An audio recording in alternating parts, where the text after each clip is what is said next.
Ito, ang akin naman pong susunod na tatalakayin ay yung kahalagahan ng may ginagawa ka para umusan. Mabagal ka man o mabilis, pero you're doing something to change the situation. So kapag po tayo ay nasa isang sitwasyon ng ating buhay na meron tayong pagnanais na makaalis sa isang I should say inconvenient o napakasalimot na sitwasyon, yung tipong ang hirap ng sitwasyon mo sa ngayon, paano ko ba malalampasan?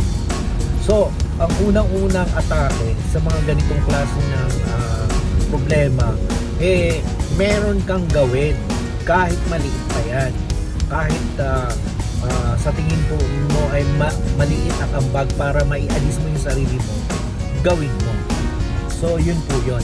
Kasi eventually, gagagawa mo ng maliit na bagay pag pinagsama-sama mo yung mga maliliit na bagay para maialis mo ang sitwasyon mo sa isang masalimuot o problemadong sitwasyon, ay pag pinagsama-sama mo yung maliliit na bagay na ginagawa mo, malaki na rin yan kalaunan. So nag-iisip po ako ngayon ng isang typical example. Kunwari, nasa sitwasyon ka ng buhay na wala kang pera. Ang hirap ng iyong sitwasyon. Ang hirap po ng walang pera. Ang hirap ng maibili ka ng bigas ay wala. So paano mo maiaalis ang sitwasyon mo sa ganun? Hindi naman pwedeng lagi ka na lang mangungutang sa kapitbahay o lagi ka na lang manghihiram. So kailangan may gawin ka kahit maliit. Halimbawa, ang naisip mo let's say magtinda ka ng isang bagay na kikita ka kahit maliit. Like for example, bumili ka, nagkaroon ka ng pagkakataon na may tumulong sa'yo. So yung perang binigay o pinantulong sa'yo, ang unang-unang naisip mo para tulungan ang sarili mo, gamitin mo sa, halimbawa naisip mong bumili ng mga candy at magtinda ka ng candy, diba? Kahit barya-barya lang yan at matutunan mo mapaikot ang pera para meron ka ng maliit na kita, at least may ginawa kang maliit para maialis mo yung sitwasyon mo sa ganong problema. Unang-una, kapag pera ang problema, ang solusyon dyan, paano ba ako magkakapera? Ganun ang mindset.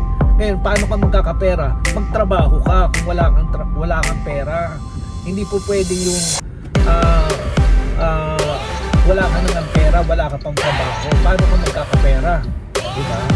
So may mga tao kasi iba ang isip nila nag-i-invest ng walang pera. Alam mo yon, ang unang atake mo sa isang sitwasyon sa buhay mo kapag wala kang pera ay ang magtrabaho ka. At sa pagtatrabaho mo, doon mo matututunan na kumita ng pera, at doon ka rin lalago sa paghahanap ng mas maayos na trabaho. Halimbawa, meron ka ng source of income, at sa source of income na yan na nakuha mo, nakita mo na ang liit pala. Baka naman mas malalaman ko pa yung mas maiging trabaho para naman kumita ako ng mas malaki-laki ng kahit konti. Parang nung una akong nagkatrabaho, ang liit lang ng sahod at sa college income ko. Nag-umpisa ako isang subject, isang semestre, wala akong trabaho, pinatus ko na. Ang sweldo ko noon, umaabot ng 1,400 per month. Every Wednesday lang ang pasok ko, every week isang subject. So ano yung binil ko doon? Binil ko yung aking teaching skills. Kaya naman after that, nabigyan ako ng full load. Nabigyan ako ng 5 subjects pa na ituturo kung sumunod semestre. At naging full-time faculty member ako ng SCI College Tanawan.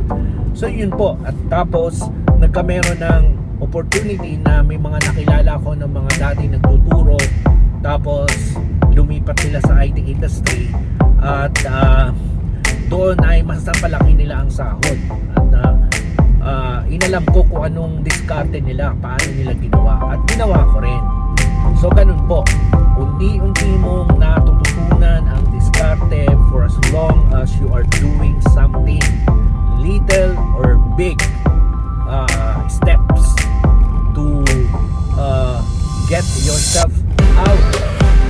conclude po.